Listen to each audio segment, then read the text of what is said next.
Good morning, everybody. It's Monday, August 26th, 5:26 a.m. Central Time.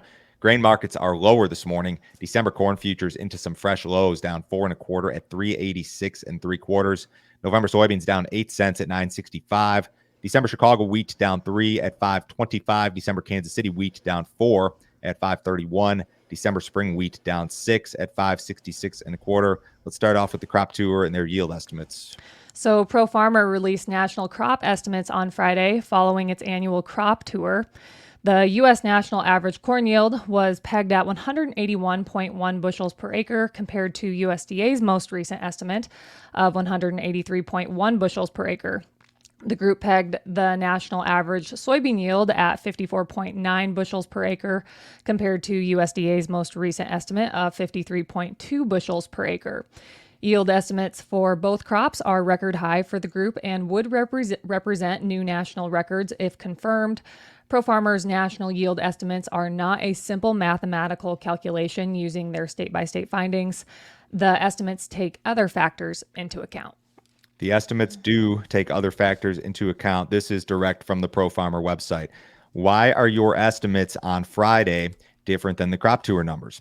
Pro Farmer's national crop production estimates that are released annually on the Friday after crop tour take into account other factors such as crop maturity, acreage adjustments, areas outside of crop tour, historical differences in tour data versus USDA's final yields, and other factors. So they do kind of massage the numbers to arrive at their final estimates to some degree. I believe they're working with or have adopted USDA's acreage numbers. That's the way this looks to me.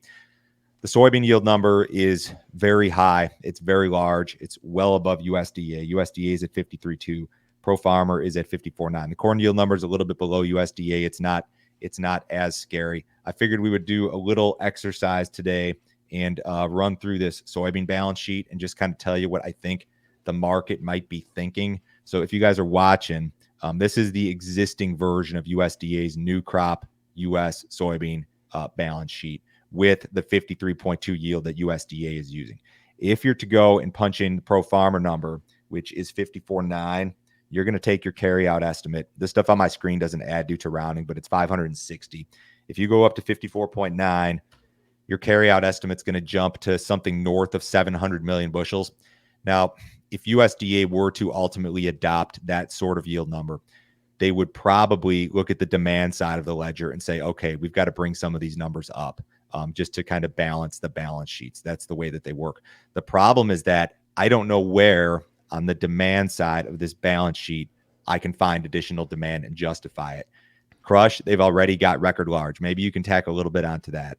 Exports, as I've argued in the past, I think given the pace of export sales for new crop delivery, that export number is too high. It would be very difficult for USDA at this point in time to take that export number and raise it. Guys, I'm not trying to tell you what's going to happen here. I'm just saying that this doesn't look good right now. And what we need to fix this, and I'm not saying Pro Farmer's right about the yield either, but what we need if we're going to fix, in quotes, this soybean balance sheet is we need better demand, and we need better demand on the export front in particular. So yeah, it's an uphill battle just in regard to the market. So corn futures actually were the ones that made fresh lows overnight.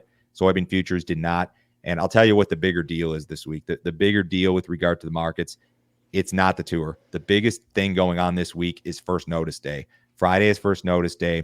There's a ton of old crop bushels out there, corn in particular, that need to be priced or rolled, that are on basis or whatever. And farmers are going to be put to an impossible decision this week. Do you price your old crop corn versus September futures at the lows of the move, or do you roll that contract to December at a 23-cent carry? It's like 75 or 80% of full carry. It's as wide as it ever gets, and eat that 23 cents. It's an impossible situation, but I think that's going to be the biggest deal in the marketplace this week, barring some big headline. All right, enough about that. Let's get to this pipeline news. So, landowners in South Dakota scored a victory against Summit Carbon Solutions last week when the South Dakota Supreme Court ruled that Summit does not qualify as a common carrier. The ruling means the company will not be able to use eminent domain to build its multi-billion-dollar CO2 pipeline across the state. According to the court, Summit wasn't willing to disclose its agreements with regional ethanol companies, and because of this, the court wasn't able to fully establish that Summit would be transporting a commodity, a fact that is needed in order to be deemed a common carrier. Summit will now take their case back to the state's circuit courts. So this is a win for landowners. I know a lot of you guys oppose this and you don't want it in your backyard, and I wouldn't want it in my backyard either. At the same time, this may be the route to better corn demand. Ultimately, if the pipeline works and everything works as advertised, I have questions about it myself. You may end up using more corn for ethanol because of sustainable aviation fuel, and this may be the way that you get there.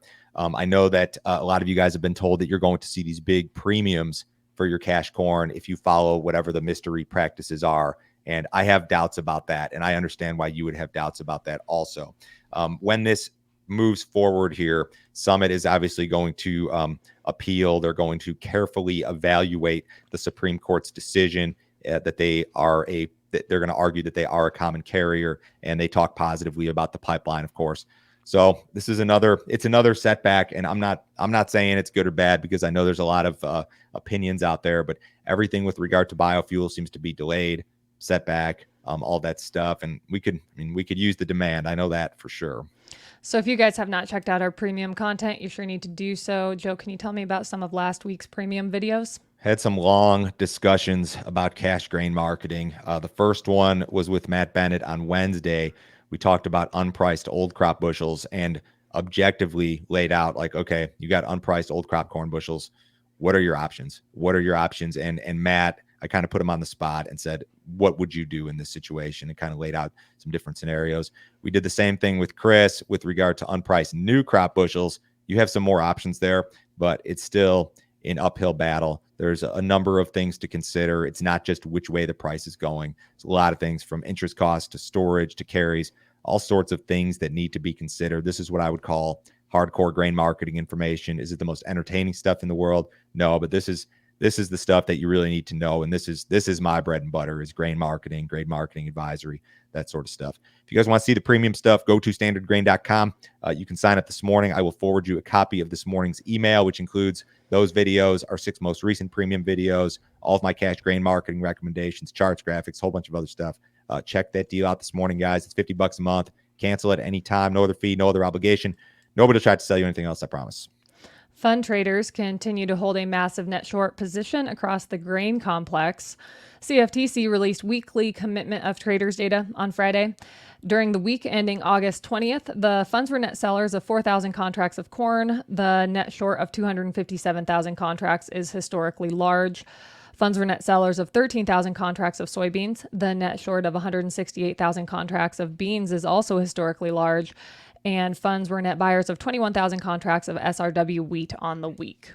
The funds, large money managers, have played the markets like a fiddle this year, and corn in particular over the last few weeks. So that net short in the corn market, 257,000, it was 100,000 larger like 3 or 4 weeks ago.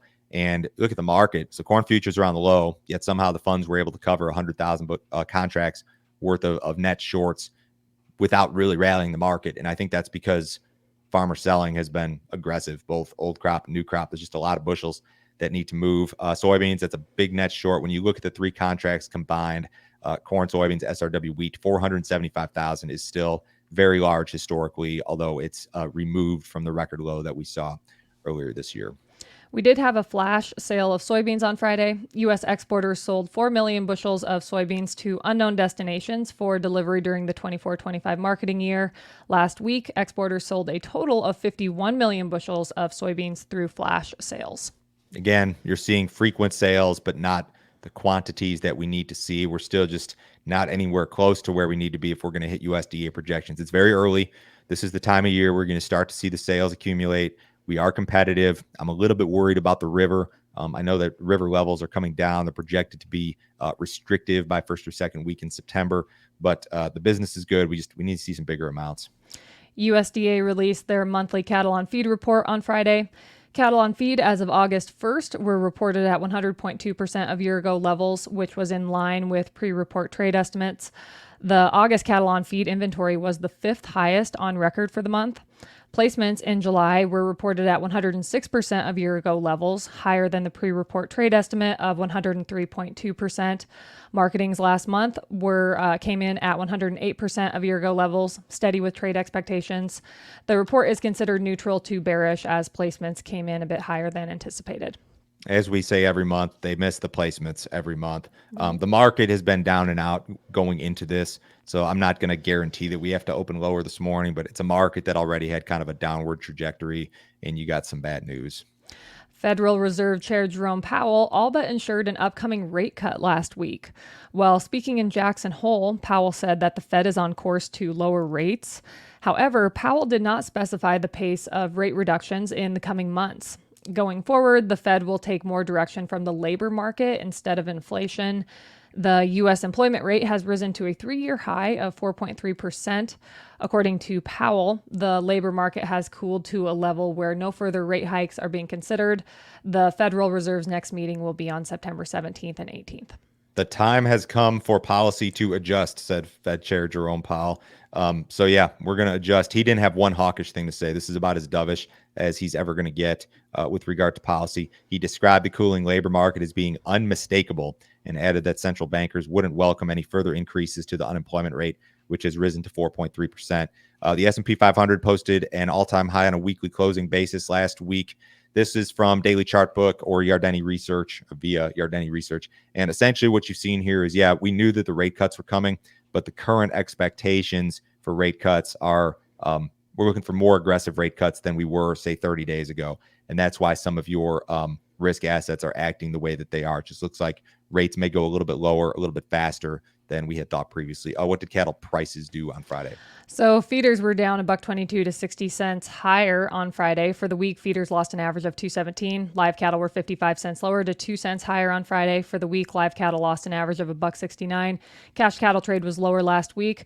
In the Texas Panhandle, cattle were $2 lower at $1.83. Over in the Western Corn Belt, cattle were steady at $3 lower to at $187.50.